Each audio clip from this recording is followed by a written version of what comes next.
WhatsApp बच्चों, कैसे हो आप लोग। वेलकम टू माय वेरी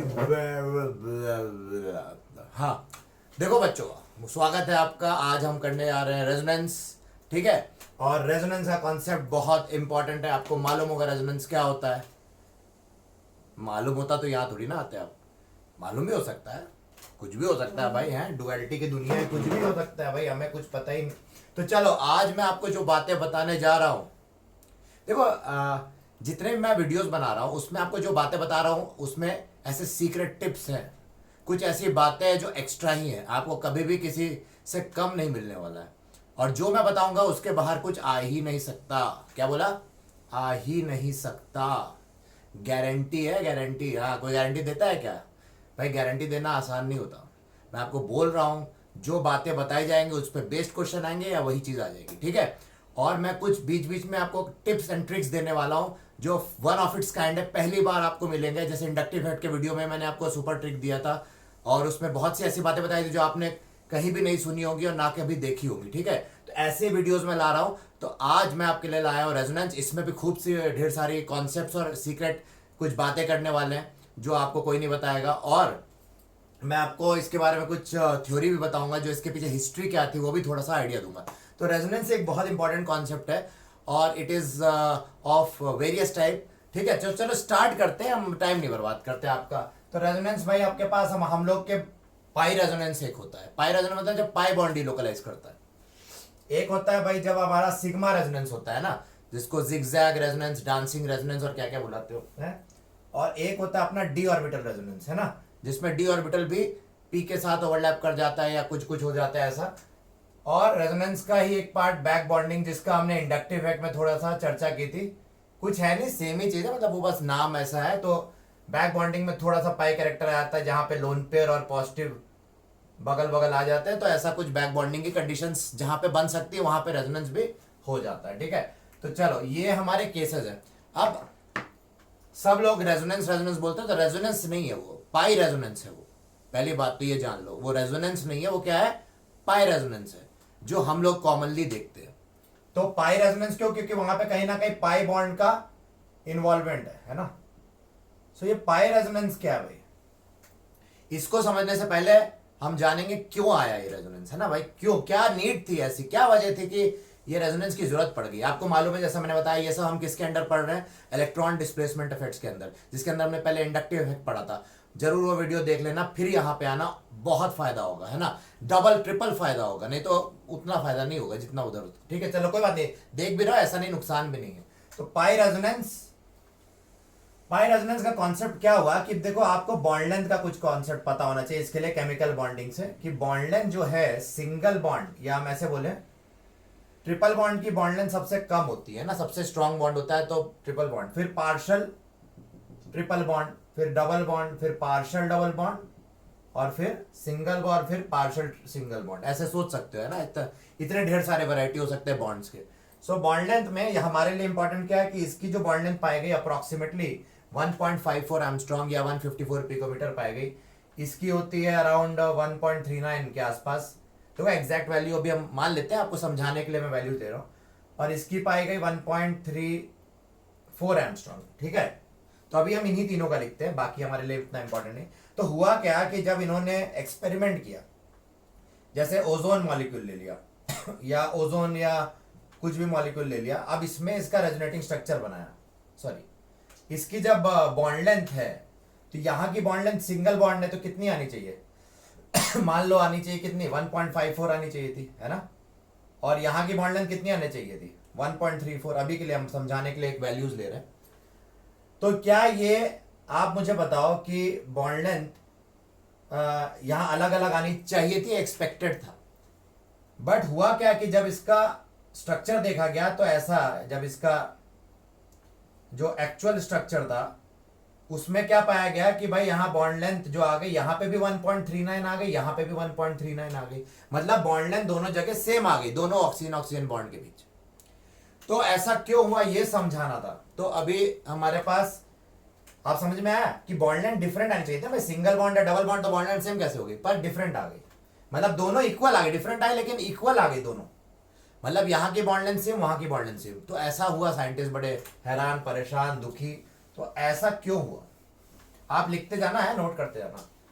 तो होता क्या है कि अगर हम ओजोन का हम रेजोनेटिंग स्ट्रक्चर बनाएं, अब देखो रेजोनेटिंग स्ट्रक्चर मैं अज्यूम कर रहा हूं आपको थोड़ा मोड़ा मालूम होगा, नहीं मालूम है तो केमिकल बॉन्डिंग में आपने थोड़ा पढ़ा होगा, नहीं पढ़ा कोई बात नहीं। इनको बोलते हैं आरएस, क्या बोलते हैं? रेजोनेटिंग स्ट्रक्चर या कैनोनिकल फॉर्म्स, कैनोनिकल फॉर्म्स भी बोलते हैं। और ये हाइपोथेटिकल, ये दोनों क्या होते हैं? इमेजिनरी होते हैं। हाइपोथेटिकल होते हैं, ये असली में एग्जिस्ट नहीं करते हैं। और इनसे जो एक्चुअल स्ट्रक्चर ओजोन का होता है वो एक्चुअली में ऐसा होता है। तो आप देख सकते हो यहां पार्शियल डबल बॉन्ड, इस टाइप के बॉन्ड को बोलते हैं पार्शियल डबल बॉन्ड। यहां एक्चुअल स्ट्रक्चर में दोनों जगह पार्शियल डबल बॉन्ड था, जिसके कारण यहां बॉन्ड लेंथ क्या हो गई? सेम हो गई। तो एक्चुअल स्ट्रक्चर ऐसा कुछ पाया गया जिसमें बॉन्ड लेंथ सेम आ रही थी। मैंने बताया 139 आ रही थी, या 1.39 एंगस्ट्रॉम आ रही थी दोनों तरफ। तो इसकी वजह क्या थी? इसकी वजह यानी कि कुछ ना कुछ घटना ऐसी घट रही है कि भाई ये नहीं हो पा रहा है। मतलब यहां पे 1.34 आना था, यहां 1.54, बट ऐसा हुआ नहीं। हुआ क्या? 1.39 1.39 ये आ गया असली में। तो यानी कि कुछ तो ऐसा हो रहा है ना, जो इसको इस बॉन्ड को प्योरली ना तो डबल बॉन्ड जीने दे रहा है, ना सिंगल बॉन्ड में जीने दे रहा है, ये इसको पार्शियल डबल बॉन्ड में फोर्स कर रहा है जीने के लिए। इस कॉन्सेप्ट को हमने, इस जो जीने की क्या बोलते हैं अवस्था है, जिसमें वो पार्शियल डबल बॉन्ड में रह रहा है ज्यादा देर तक, वो रेजोनेंस हो गई, है ना? क्यों हुई? डीलोकलाइजेशन। अभी डीलोकलाइजेशन क्या, हमारे जमाने में टीचर बोलते थे बेटा, बोर्ड में या कहीं पर भी कोई भी क्वेश्चन आए कि what is the reason behind this, तो लिख देना डीलोकलाइजेशन ऑफ पाई इलेक्ट्रॉन।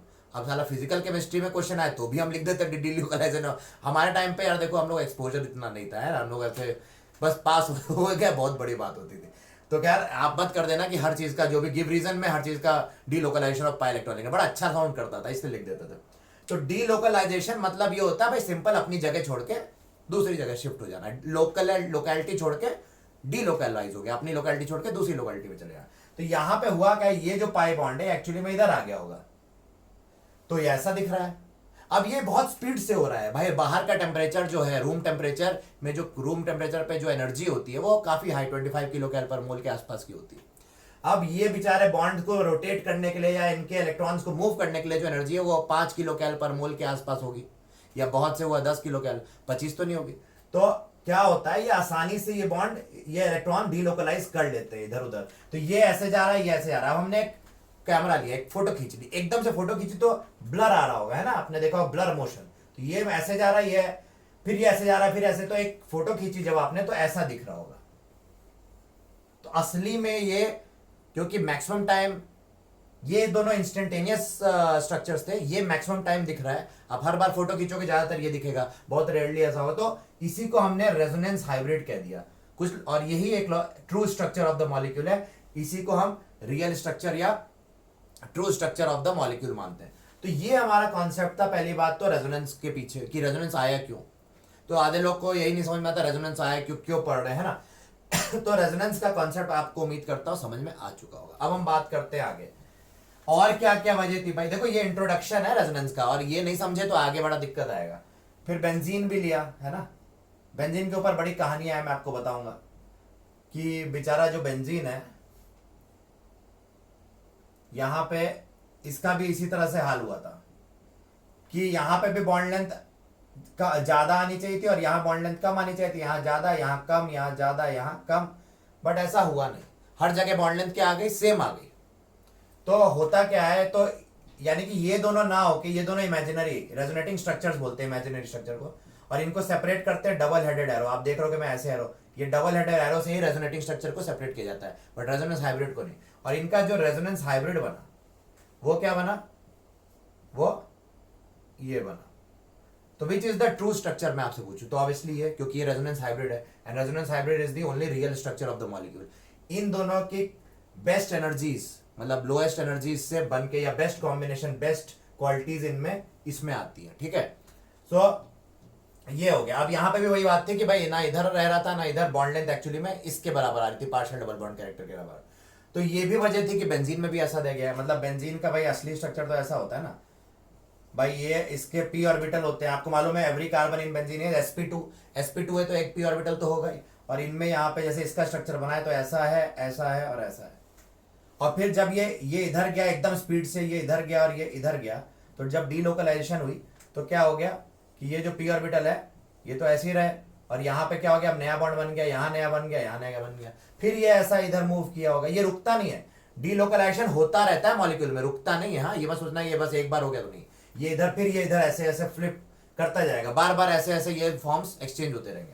तो ये भी आर एस, ये भी आर एस। क्लियर? सो ये जो हमने बात की, इन दोनों का अगर हम फोटो खींच लें तो ऑब्वियसली ऐसा दिखेगा, एक इंस्टेंट पे कहीं ना कहीं इलेक्ट्रॉन का पार्शियल डबल बॉन्ड कैरेक्टर। तो यही फिनोमेना को हमने रेजोनेंस कहा। ठीक है, साइंटिस्ट ने इस तरह से बॉन्ड लेंथ एक्सप्लेन की। सो रेजोनेंस का असली वजह क्या था आने का, टू एक्सप्लेन बॉन्ड लेंथ। और भी बहुत से रीजंस हैं। ठीक है, तो और क्या रीजन है भाई, जैसे हमारे पास ये है, मेन 4 रीजन बता रहा हूं, फिर बाकी आपको थोड़ी थ्योरी बताऊंगा। जैसे ये अपने पास यहाँ पे हमने ब्रोमीन डाल दिया, HBr डाल दिया, ये क्वेश्चन जेई में आ चुका है इस टाइप से। तो 1 इक्विवेलेंट है, तो आपको बताना है प्रोडक्ट क्या होगा। तो हुआ क्या कि भाई एक प्रोडक्ट, चलो हम एक्सपेक्ट कर रहे हैं कि भाई चलो भाई HBr एक ही इक्विवेलेंट है, तो एक H यहाँ लग जाए डबल बॉन्ड पे, एक H यहाँ लग जाए Br पे और डबल बॉन्ड टूट जाए। तो यहाँ पे Br लग गया और यहाँ एक H लग गया होगा, हिडन है H, मैं लिख नहीं रहा हूँ क्योंकि बॉन्ड लाइन नोटेशन में H हिडन हो जाता है। तो एक तो प्रोडक्ट, ये हमारा एक्सपेक्टेड प्रोडक्ट है, तो ये होना बनना चाहिए सिर्फ यही। पर जब साइंटिस्ट ने देखा तो सिर्फ ये प्रोडक्ट नहीं बना, ये प्रोडक्ट भी बन गया। मतलब क्या हुआ कि ये बॉन्ड इधर शिफ्ट, या ये बॉन्ड इधर शिफ्ट हो गया और ये बॉन्ड इधर शिफ्ट हो गया होगा, जिससे इधर नेगेटिव आ गया होगा, इधर पॉजिटिव, और नेगेटिव पे चढ़ा गया होगा H। सॉरी, गलत कर दिया क्या कुछ, हाँ ये ऐसे इधर ऐसे चला गया और ये इधर आ गया, तो यहाँ पे प्लस आ गया होगा, यहाँ ये डबल बॉन्ड देखो नई पोजीशन पे आ गया, और यहाँ पे माइनस आया होगा, यहाँ H लग गया होगा, यहाँ Br लग गया प्लस पे, तो ऐसा बन गया। तो ये भी एक, ये जो आ रहा था ये समझा नहीं पा रहे थे साइंटिस्ट क्यों आ रहा है, तो इसकी भी रीजन बाद में देखी गई, क्या कि रेजोनेंस जो है रिएक्शन मैकेनिज्म को भी एक्सप्लेन करने में हेल्प करता है।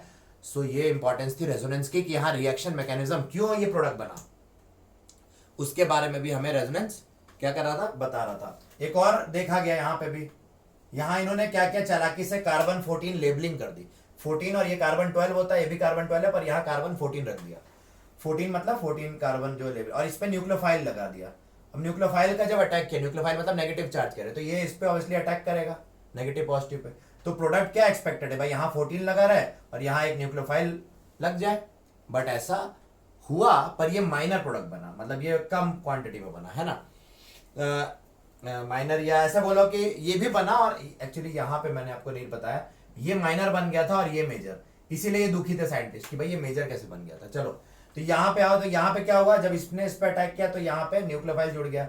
अब क्या हुआ, एक और प्रोडक्ट बन गया जिसमें 14th वाले कार्बन पे जो कार्बन लेबलिंग की थी 14, उस पे न्यूक्लियोफाइल जुड़ गया। इसको आइसोटोपिक लेबलिंग करने के बाद हम बहुत सी चीजें पता करते हैं कि भाई एक्चुअली में मैकेनिज्म कैसी है, उसके लिए आइसोटोपिक लेबलिंग हेल्प करता है। तो हमने आइसोटोप यहाँ पे देखा कि कार्बन 14 पे भी न्यूक्लियोफाइल जुड़ा और कार्बन 12 पे भी न्यूक्लियोफाइल जुड़ा। एक्सपेक्टेड था कि सिर्फ कार्बन 12 पे जुड़े, बट ऐसा हुआ नहीं, यानी कि क्या हो रहा होगा, ये बॉन्ड इधर शिफ्ट डीलोकलाइज कर गया होगा, तो ये इधर आ गया होगा, है ना। तो इस तरह से ये रेजोनेंस हो गई। अब यहाँ पे आप बोलोगे कि क्या सर हमेशा डीलोकलाइज होगा, तो नहीं, हमेशा डीलोकलाइज नहीं होगा, क्योंकि कुछ कंडीशंस में ये डीलोकलाइज होगा। उसका वीडियो मैं आगे बताऊंगा, पार्ट 2 में आएगा, कंडीशंस फॉर रेजोनेंस। ठीक है, ये इंट्रोडक्टरी लेक्चर, इसमें मैं आपको जनरल बातें बताने जा रहा हूँ, रेजोनेंस क्या है, क्यों है, आपको अच्छे से कॉन्सेप्ट बिल्ड कर रहा हूं। इसमें ये सारी बातें देखो आपको पता नहीं होंगी, बहुत सी चीजें क्यों आए रेजोनेंस, तो मैं आपको सारी नई बातें बता रहा हूँ, ये सब नई बातें हैं। ठीक है, आपको कम लोग को पता होती है ये बातें। ठीक है, आपको एक्सपर्ट बनाना है मेरे को। तो आप ये समझ गए हो कि यहाँ पे अब इन्होंने, कुछ लोगों ने और भी वैरायटी दी भाई, रेजोनेटिंग स्ट्रक्चर्स क्या है और रेजोनेंस हाइब्रिड क्या है। तो रेजोनेंस हाइब्रिड ऐसे सोचो, अगर ये घोड़ा है, क्या है, घोड़ा है, और ये क्या है भाई, गधा है, आपका फेवरेट, और ये नहीं मतलब घोड़ा है और ये गधा है, तो घोड़े और गधा रेजोनेटिंग स्ट्रक्चर मान लो अगर, तो ये रेजोनेंस हाइब्रिड कैसा दिख रहा है, ये म्यूल है ना। म्यूल क्या होता है, हॉर्स और डोंकी के बीच का एक स्पीशीज होता है, फिर कहाँ पाया जाता है, डेजर्ट में शायद पाया, पता नहीं। तो ये म्यूल जो है ये रेजोनेंस हाइब्रिड जैसे, इन दोनों का बेस्ट कॉम्बिनेशन, बेस्ट तो नहीं लेकिन हाँ चलो मान लेते हैं अभी के लिए। तो ये समझाने के लिए लोगों ने अपना लॉजिक भी लगाया कि भाई देखो आरएस और आरएच में क्या अंतर है, ऐसे ऐसे घटिया लॉजिक भी आए, पर ठीक है। आरएस जैसे एक और एग्जांपल लेते हैं, यहाँ पे हमने यूनिकॉर्न लिख दिया है, यूनिकॉर्न आपको मालूम है फिक्शनल कैरेक्टर है, इमेजिनरी, वो और अच्छा एग्जाम्पल है क्योंकि ये भी इमेजिनरी है। अब यहाँ पे हमने मान लो क्या लिख दिया, ड्रैगन लिख दिया। ड्रैगन भी हम लोग मानते हैं इमेजिनरी है, पता नहीं है कि नहीं। और ड्रैगन और यूनिकॉर्न से जो बेस्ट कॉम्बिनेशन क्लोजेस्ट एनिमल बना वो क्या बना, रेजोनेंस हाइब्रिड। किसको बोलेंगे, राइनो को बोल सकते हैं, राइनोसेरॉस। तो ये सब भी लोगों ने अपनी अपनी थ्योरीज दी समझाने के लिए कि भाई अच्छे से समझ लो रेजोनेटिंग स्ट्रक्चर और रेजोनेंस हाइब्रिड में मतलब क्या है, उनका असली बात क्या है। ठीक है, तो ये सारी चीजें आपको मैंने क्लियर कर दी हैं। अब हम बात करते हैं भाई बेंजीन के कुछ क्या बोलते हैं, अब हम बात करते हैं कंट्रीब्यूशन की। देखो कंट्रीब्यूशन में क्या होता है, कंट्रीब्यूटर्स की अगर हम बात करें तो जो मेजर कंट्रीब्यूटर होता है वो स्पीशीज होता है मेजर आरएस, है ना। मेजर आरएस कौन सा कंट्रीब्यूट करेगा, किसमें कंट्रीब्यूट कर रहा है, रेजोनेंस हाइब्रिड में। मतलब मैंने आपको बताया था रेजोनेटिंग स्ट्रक्चर्स हैं और इन दोनों का बेस्ट कॉम्बिनेशन क्या होता है, रेजोनेंस हाइब्रिड। तो इन और भी रेजोनेटिंग, ये थोड़ा ना दो ही रेजोनेटिंग स्ट्रक्चर हो सकते हैं भाई, मॉलिक्यूल में 5 भी रेजोनेटिंग स्ट्रक्चर होते हैं, 6 भी हो सकते हैं, 7 भी हो सकते हैं, कितने भी हो सकते हैं। ठीक है, तो ये बताओ कि यहाँ पे क्योंकि रेजोनेंस क्या है, डिपेंडेंट नहीं होता डिस्टेंस पे, इसलिए वो होता रहता है। तो हम आगे बात करेंगे उसकी। तो आरएस यहाँ पे हमारे मान लो 4 आरएस है मान लेते हैं, तो इनमें सब कंट्रीब्यूट कर रहे हैं आरएस बनाने के लिए, अपनी अपनी बेस्ट क्वालिटीज दे रहे हैं। तो जो मेजर आरएस किसको माना जाएगा, जो सबसे ज्यादा कंट्रीब्यूट कर रहा है आरएस को, तो वो मेजर आरएस की क्या खास बात होनी चाहिए कि उसकी एनर्जी कम होनी चाहिए और स्टेबिलिटी ज्यादा होनी चाहिए। ठीक है, तो मेजर आरएस एनर्जी कम करता है और स्टेबिलिटी ज्यादा करता है, और माइनर आरएस जो होता है कंट्रीब्यूटर वो उस एनर्जी बढ़ाता है आरएच की और स्टेबिलिटी कम करता है। इसलिए प्रिफर्ड क्या होता है, मेजर आरएस जो मोर स्टेबल रेजोनेटिंग स्ट्रक्चर्स है उनको हम लोग रूल्स में आगे देखेंगे कि वही मेनली कंट्रीब्यूट करते हैं किसमें, रेजोनेंस हाइब्रिड में। तो फाइनल जो है वो रेजोनेंस हाइब्रिड ही है। अब आपको एक देखो धोखा हुआ है यहाँ, रेजोनेंस एक धोखे का कॉन्सेप्ट है, नहीं ऐसा कुछ नहीं है, मतलब ऐसा गर्लफ्रेंड छोड़ के नहीं भाग गई या धोखा वैसा वाला नहीं है भाई, दिल विल ना तोड़ो। होता क्या है कि ये जो रेजोनेंस स्ट्रक्चर है, हमने बोला ये इमेजिनरी है, ये क्या है, इमेजिनरी है, और हमने बताया भाई ट्रू स्ट्रक्चर तो ये है, बट इसकी कोई इज्जत नहीं है, मतलब हम इसको वैल्यू नहीं करते। रिएक्शन मैकेनिज्म में रेजोनेंस हाइब्रिड की कोई प्रैक्टिकल इंपॉर्टेंस नहीं है। किसकी प्रैक्टिकल इंपॉर्टेंस है, इमेजिनरी चीजों की, है ना भाई। आप लोग तो इमेजिनेशन पसंद करते हो, तो आजकल बहुत चीजें इमेजिन कर रहे हो, सच्चाई से दूर भागते हो। तो सच्चाई से दूर ये भी यहाँ पे इस केमिस्ट्री में भी भागा गया कि रेजोनेंस हाइब्रिड को हम लोग एक्सप्लेन करने के लिए मैकेनिज्म्स नहीं यूज करते हैं, बट किसको यूज करते हैं, रेजोनेटिंग स्ट्रक्चर्स को, जो कि इवन दो इमेजिनरी है बट इनको ही हम लोग, क्योंकि ये स्टैटिक बॉन्ड्स बनाते हैं। स्टैटिक बॉन्ड मतलब इनके बॉन्ड्स रुके हुए होते हैं, तो हम लोग मैकेनिज्म एक्सप्लेन करने में जनरली स्टैटिक बॉन्ड्स लेते हैं। सो रेजोनेटिंग स्ट्रक्चर्स जो है वो इमेजिनरी होते हैं, बट उनका यूज ज्यादा होता है देन रेजोनेंस हाइब्रिड से। तो रेजोनेंस हाइब्रिड की कोई इज्जत नहीं। देखो ये धोखा होता है दुनिया का, जो सच्चाई में जीना चाहता है उसकी कोई इज्जत नहीं है। जो इमेजिनरी धोखा दुनिया इमेजिनरी वर्ल्ड में जीना चाहता है उसकी ज्यादा इज्जत हो जाती है, उसका ज्यादा यूज हो जाता है। तो ठीक है, तो अभी आपको ये बात तो समझ में आ गई होगी, उम्मीद करता हूँ। वीडियो देख के जरा देखते रहना, आपको मजा आ रहा होगा, बने रहो मेरे साथ। ये बहुत शानदार वीडियो लेक्चर सीरीज चल रही है, आप सारे वीडियोस मेरा देखना शुरू से लेकर अंत तक।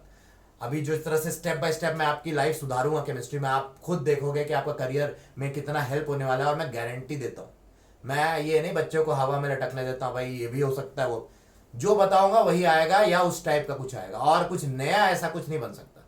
कुछ ऐसा बोलो कि सर ऐसा आ गया तो ऐसा आ गया, उसमें तो ये था, ऐसा नहीं। जेई अब कई टीचर क्या करते हैं ना, जेई के पैटर्न से डिवेट कर रहे हैं, तो वो हमें नहीं करना। ठीक है, तो जेई के पैटर्न पे चलना है, नीट से डिवेट करे तो नीट के पैटर्न पे चलना है। एक दिन मैं आपको बताऊंगा जेई नीट में अंतर क्या है, बिट सेट में क्या अंतर, ये सब हम बाद में बात करेंगे। ठीक है, तो चलो।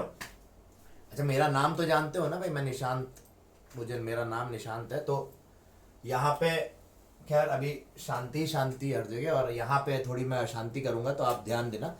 स्ट्रक्चर ऑफ कुछ आपको हिस्ट्री ऑफ बेंजीन बता देते हैं कि भाई हिस्ट्री क्या है बेंजीन की, कि ये बेंजीन आया कि ये जस्ट फन फैक्ट टाइप का है, इसका कोई यहाँ पे ऐसा हम यूज नहीं करना भाई। देखो 18 क्या बोलते हैं, देखो पहली बात याद रखो कि बेंजीन के स्ट्रक्चर बनाने में 400 से ज्यादा या 300 400 500 कुछ स्ट्रक्चर्स प्रपोज किए गए थे, आप सोचो। और 100 साल से या वो 100 साल लग गए या 100 साल से ऊपर इसके स्ट्रक्चर्स आए, मतलब सबने, इतने लोगों ने प्रपोज किया इस नए नए स्ट्रक्चर कि लोग कंफ्यूज ही हो गए, मतलब कि ऐसा नहीं है। लेकिन हिस्ट्री ऑफ बेंजीन जो है वो जानना बड़ा इंटरेस्टिंग फैक्ट है। तो देखो ये 1780 में पहली बार कोल से बेंजीन बनाया गया है ना। ये हमारा लिक्विड फॉर्म में होता है ना, स्टेबल लिक्विड होता है। ये बेंजीन क्या होता है, एक स्टेबल लिक्विड होता है और ये इजिली मार्केट में हमें मिल जाता है। एरोमेटिक कंपाउंड होता है, खुशबू आती है ना, बढ़िया बढ़िया है। नहीं परफ्यूम नहीं है, मतलब बता रहा हूँ एरोमेटिक है, ठीक है। तो देखो अब यहाँ पे क्या होता है कि पहला जो, और देखो मैं ऑर्डर में नहीं चल रहा हूँ कि कौन कौन किस ऑर्डर में किसने क्या प्रपोज किया, पर मैं आपको एक, जैसे 1931 में केकुले स्ट्रक्चर आया है ना, केकुले स्ट्रक्चर जो आप पढ़ते हो, जो आपने देखा होगा, जो अभी तक मैं बना रहा था, ये जो बना रहा था ना मैं, ये केकुले जी ने दिया हुआ है, केकुले ने। इसने दो इक्वल आरएस, इक्वल दिख रहा है ना भाई, सिमेट्रिकली तो दिखा, मैं इसको घुमा दिया ऐसे, तो बात तो वही है। तो यहाँ दो इक्वल आरएस की इसने बात की और ये काफी स्टेबल इसने स्ट्रक्चर बताया। जो आरएच इनसे बनेगा वो काफी स्टेबल बनेगा, इसलिए केकुले स्ट्रक्चर काफी एक्सेप्टेड है, वाइडली एक्सेप्टेड है। फिर इस तरह से दीवार स्ट्रक्चर भी है ना, दीवार का उतना स्ट्रक्चर एक्सेप्टेड नहीं हुआ क्योंकि इसमें जो इसमें भी क्या बोलते हैं, इक्विवेलेंट आरएस बने, बट इनकी थोड़ी एनर्जी क्या थी, इससे क्या थी बोलो, ज्यादा थी, है ना। इसमें भी इससे एनर्जी, इस वाले के जो हाइब्रिड से एनर्जी इसकी हाइब्रिड की ज्यादा थी, तो इसको थोड़ा इग्नोर कर दिएगा। इवन तो ये भी अच्छा था, ये बर्ड्स रिडक्शन को एक्सप्लेन कर रहा था, 1,4 एडिशन इन बर्ड्स रिडक्शन, उसको देवार एक्सप्लेन कर ले रहा था, ठीक है। और उस पर मतलब यहाँ केकुले स्ट्रक्चर किसको कर रहा था, ये कैसे माना गया कि भाई केकुले यूजफुल कैसे आया, कहाँ पे देखा गया, तो ओजोनोलिसिस में। आपने बेंजीन से देखा होगा चोचो बनता है, चोचो क्या होता है, ग्लाइऑक्सिल, है ना। ग्लाइऑक्सिल का जब बना तो लोग समझ गए हाँ भैया ये सही कह रहा है केकुले, क्योंकि Kekule was able to explain ozonolysis of benzene to form glyoxal using his Kekule model. इस स्ट्रक्चर में आप क्या करते थे, पहले स्टेप पे आप इसको मिटा के यहाँ ओ सपनों का घर बनाते हो ना, ऐसे करके, फिर इधर से मिटाते हो, मैं बना नहीं रहा, आप समझ गए होगे, फिर आप ऐसे बॉन्ड काट देते हो। तो वो सब आपको आगे मैं वैसे पढ़ाऊंगा एल्कीन में, बट या बेंजीन में, लेकिन अभी समझ गए होगे। केकुले के बाद फिर दीवार वार भी आया, लेकिन ये सब ऑर्डर में नहीं बता रहा। फिर और क्या हुआ होगा, जैसे क्लॉज आया, क्लॉज करके एक साइंटिस्ट था, क्लॉज ने काफी अच्छा सेंट्रिक स्ट्रक्चर दिया। सेंट्रिक स्ट्रक्चर में एरो ऐसे, तो ये इसको बोलते हैं सेंट्रिक स्ट्रक्चर, मतलब सब सेंटर की ओर पॉइंट कर रहे हैं, इसके इलेक्ट्रॉन का जो सिस्टम है वो सेंटर की ओर है। तो इसने ऐसा मतलब बोला कि डेंसिटी वहां पे ज्यादा होगी, ऐसी ऐसी बातें करी। फिर आर्मस्ट्रॉन्ग आया, आर्मस्ट्रॉन्ग ने भैया क्या बोला, आर्मस्ट्रॉन्ग कौन था मालूम है आपको, उसके ऊपर कहानी है, अब मुझे मालूम नहीं सच है कि नहीं, पर सुना जाता था वो सुसाइड कर लिया था उसने, है ना, छत से कूद गया था। तो उसने प्रिज्मेन स्ट्रक्चर दिया। अब ये भी देखो C6H6 ही है, बेंजीन जैसा ही है, बट आइसोमर है बेंजीन का, प्रिज्मेन बोलते हैं। आप आगे पढ़ोगे, जब मैं डिग्री ऑफ अनसैचुरेशन बताऊंगा तो इसकी DU होती है 4, इसकी डिग्री ऑफ अनसैचुरेशन 4 होती है। तो याद रखना बेंजीन का जो एक इंपॉर्टेंट आइसोमर है वो प्रिज्मेन है, ऐसे रट लो, माइंड में बैठा लो, ठीक है। तो ये आर्मस्ट्रॉन्ग ने प्रपोज किया था कि भाई बेंजीन का ये स्ट्रक्चर होगा, बट यहाँ तो कहीं भैया पार्शियल डबल बॉन्डिंग नहीं दिख रहा, तो ये तो बात ही खत्म हो गई, ठीक है। और देखो भाई एक साइंटिस्ट था जिसको हम इज्जत नहीं देते, पर यही सच्चा साइंटिस्ट था, ये थील था। थील ने एक्चुअली में मालूम है ये बता दिया था कि यही होना चाहिए स्ट्रक्चर। आपको मालूम है ये रेजोनेंस हाइब्रिड, वो सीधा रेजोनेंस हाइब्रिड पे पहुंच गया थील, उसने बोला भाई यही स्ट्रक्चर होना चाहिए। और ये उसकी वैल्यू उतनी की नहीं गई, जब वो मर आ गया और कई तब उसको समझ में आया लोगों को, हाँ यार थील तो सही था। लेकिन तब तक केकुले का स्ट्रक्चर वाइडली एक्सेप्टेड था, वो सही भी था, स्टैटिक बॉन्ड्स उसमें थे, तो वो मैकेनिज्म एक्सप्लेन करने के लिए हेल्प करता था केकुले का स्ट्रक्चर।